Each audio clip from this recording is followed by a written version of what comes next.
Yeah, the yearning was there, and Scary Alvarez is back. Just in time to look ahead a little bit to the start of fall camp. And today, I'm going to be taking on a meaty issue.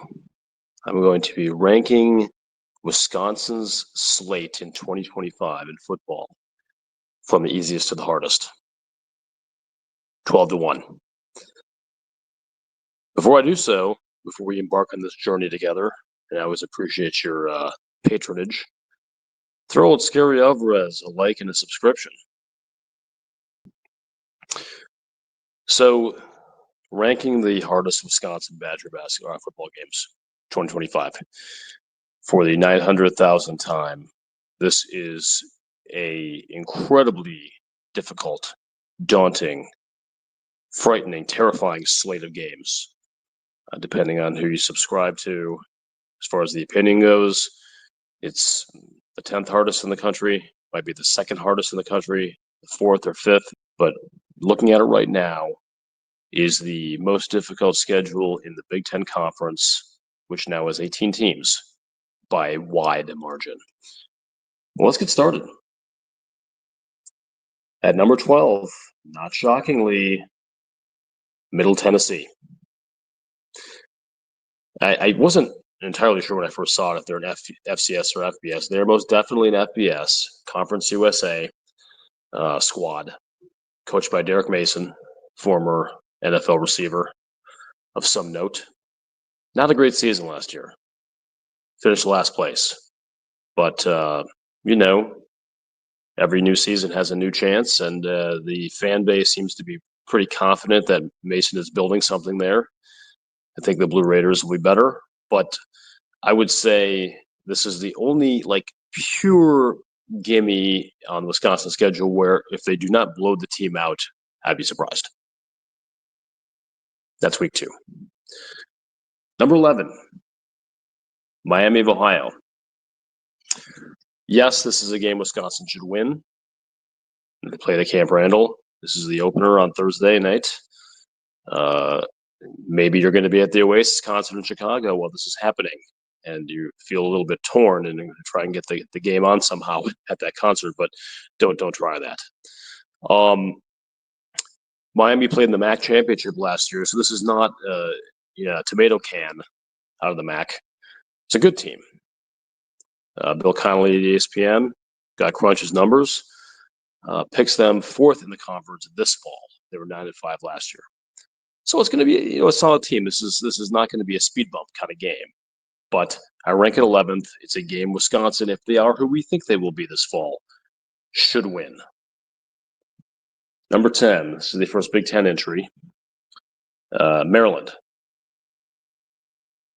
I don't think we know what Maryland's going to be this season. Of course, the starting quarterback from last year at Maryland is now the starting quarterback for this year at Wisconsin, Billy Edwards Jr. Aren't many people who think the Terps are going to be a good team this year. But they are a Big Ten team. They have some Big Ten talent. Again, I don't think this is going to be a speed bump, but this is as close to a sure thing win as Wisconsin is going to have in the Big Ten. It is their easiest conference game by a wide margin. And they're playing at Camp Randall. So I rank this number 10. Got to win this one. If Wisconsin struggles with Maryland at home, it's going to be a long season. I don't think they will. So here's the first sort of decision where I had to kind of go in and make a tough call here. And I was kind of struggling between Washington and Minnesota here. I'm picking, because it's a home game, I'm picking the Huskies at number 9. Jed Fish is building something good there. Remember, just a couple of years ago, this team was in the national championship game. It's a good, proud program. They weren't great last year, but they were a very popular sleeper pick this season. So they're not going to sneak up on Wisconsin. And I think a lot of people, it's kind of a later season game, a lot of people are writing this in as a sure, easy win. Well, it is a game that Wisconsin will have to win if they want to be a bowl-eligible team. It is far from a guarantee. This is a really, really solid program with a good coaching staff, and Wisconsin's going to have to go in there and play good. Simple as that. Okay. That's number 9. We're only at number 9. We're already playing teams like Washington, who are in some circles, very deep circles, dark horse college football playoff picks. So, as I alluded to, PJ Fleck makes an appearance here at number 8. That's week 14 at Minnesota for the Axe. Probably the low point of last season. I'm not sure it's probably. I'll say it. The low point of last season for Luke Fickell's team was a very ho-hum, uninspired home effort in a 24-7 loss to Minnesota. That probably was worse than the score indicated. One of the most humiliating Wisconsin football games that I can recall. Well, Wisconsin reloaded and allegedly better at some of the things they weren't good at last year, like defensive line play and having some more explosive weapons on offense, better quarterback. I think this is going to be an absolute bloodbath. Not a bloodbath in terms of Wisconsin. It's going to be a fight. It's going to be a rock fight. Okay. I've said that Wisconsin is an under the radar team who might benefit from being under the radar this season.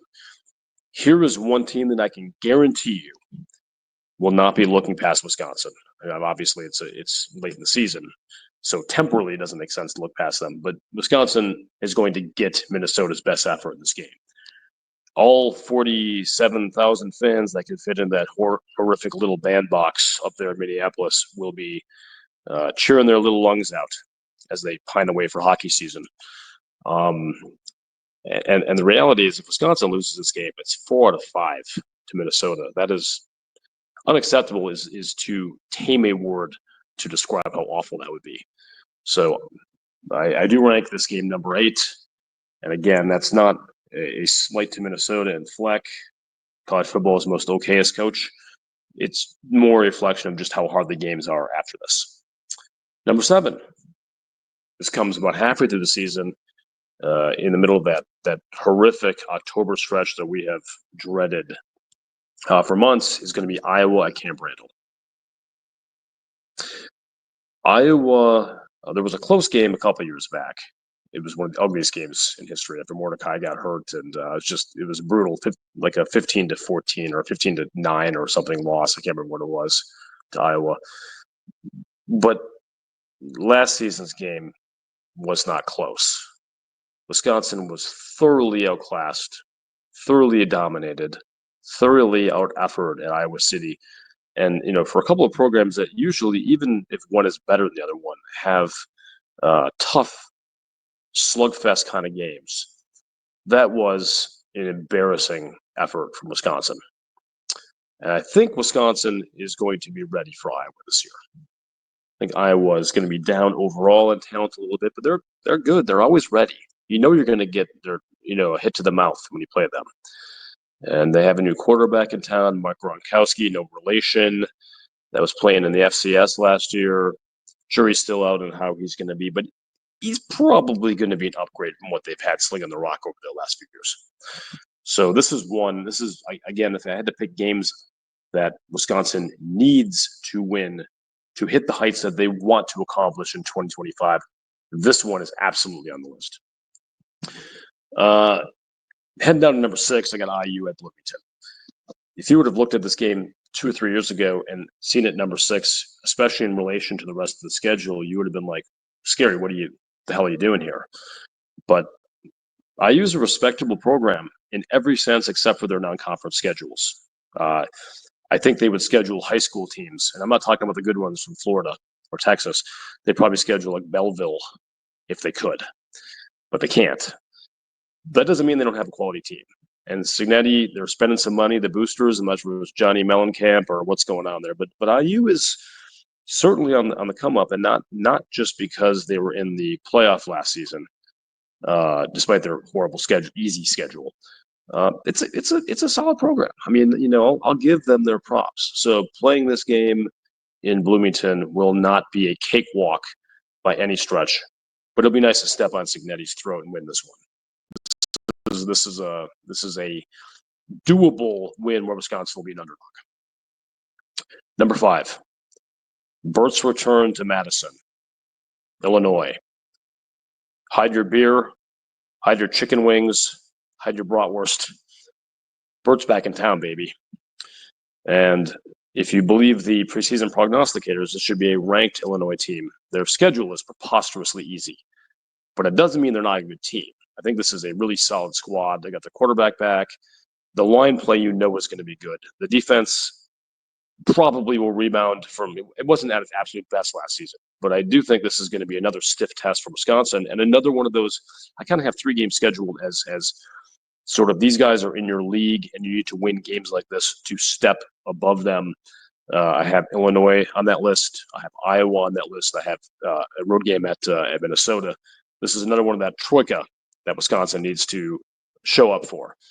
And if you remember, the last time Illinois played in Madison in 2022, it was the death knell of the Paul Chryst era. So I don't think Luke Fickell is going to be like, oh, well, thanks, Illinois. Thanks for getting me my job here by pouncing on and destroying Wisconsin in 2022. I'm going to be easy on you. I think this will be a game Wisconsin will have circled. I think this is just going to be a absolute an analogy would be one of those Anchorman fights, the movie Anchorman 2. Just some crazy rough stuff. Number 4, at Michigan. I struggled a little bit here because I think Michigan's program is on the decline a little bit. Of course, they won the national title 2 years ago. The decline for Michigan is still a really solid place, but I don't think they're the team that they had with Harbaugh. There's some question marks at quarterback, although they paid a lot of money for him. I don't know what to expect of this Wolverines team. There's still the NCAA sanctions hanging over their head. It could be a really interesting year up in Ann Arbor. But the fact that it's a road game against a team that at least many are considering to be very good preseason, I think they need to be a little higher than Illinois on this list. This would be another, I won't say upset alert game like Wisconsin should be favored in it, but this is one Wisconsin could steal potentially. I mean, again, that's a long ways away. It's a long ways away. But I like our chances of getting either this one or at IU. All right, we're on the final 3, kids. And this was very hard to rank. Very hard to rank. But based a little bit on how I saw that matchup last season, I have the game in Eugene, Oregon against the Ducks at number 3. They'll do their stupid shout thing and they're overrated the stadium. I don't think Oregon's going to be as good as a team that came into the college football playoff ranked number 1 last year. I think it's going to be a good team, though, because they have Daddy Phil Knight shelling out the bucks. So they're going to have a talented, expensive roster. This will not be an easy game. Wisconsin, I will say, historically has not done their best work out in the West Coast. You can look back to a game at Oregon State back in 2012. Just not a great performance. So the defense played well that game. Just historically have not played well out there. The Washington State game from a couple of years ago, those don't matter. I mean, I'm not one of those people that thinks because something happened with another team and a somewhat differently configured coaching staff a few years ago or many years ago is going to impact this year. It truly doesn't. But, it's a little bit of a time zone thing, and you got to get adjusted, and that's a tough place to play. So I have that game at number 3. That would be a signature win. That's one of the few games this year I'm designating as a signature program win. I think Michigan, depending on where they're ranked, would also rank as one of those. Number 2, and this will, of course, reveal what number 1 is, I'm going to go at Tuscaloosa, Alabama, game 3. Kalen DeBoer's had some, criticism for the way that Alabama played in his first year. Of course, they eviscerated Wisconsin up in Madison in every sense of the game back early in the season. But even culminating with a bowl loss to Michigan, just not a satisfying season for the Crimson Tide. This game is at 11-8. Will be a stern test, one of the top 2 tests. A win against Alabama early in the season in Tuscaloosa would be massive. I did a podcast on what the biggest win of the potential win of the season would be. Bama was right up there for that. I did ultimately pick Ohio State, whom I'm about to talk about. And here we go. Yes, it's a home game. Yes, it'll be at night. Yes, it'll be all kinds of atmosphere. The vibes will be delicious. But it's the defending national champion. And I have to have a win over the defending national champion, potential win, as the number one toughest game. You just have to do it. They're entitled to that. The Buckeyes have been an absolute juggernaut, national power, top 4 or 5 team every single season. The fans, of course, go a little bit bonkers talking about the Michigan losses, but Ryan Day is an elite coach who's doing an elite job down in Columbus, and this has to be the toughest game of the season coming in from where we're sitting in July right now. There's no reason to think that Ohio State won't be absolutely loaded again with talent, both from their incredible recruiting and their deep portal war chest. A lot of people drafted this year. Ohio State just replaces them. It's like a sharks when they lose a tooth and they have 10, 15 rows behind them that just grows and is immediately right there. The Buckeyes will be great. I can tell you, we're looking for that signature win for Luke Fickell, and I posit that there are 4 potential signature wins on the schedule, but none looms bigger. None would mean more to the program, whether it's making fans feel good, giving confidence to the team, giving a jolt for recruiting, than an Ohio State win. 2010 was the last time Wisconsin beat Ohio State. I'm no math major, but that's 15 years ago.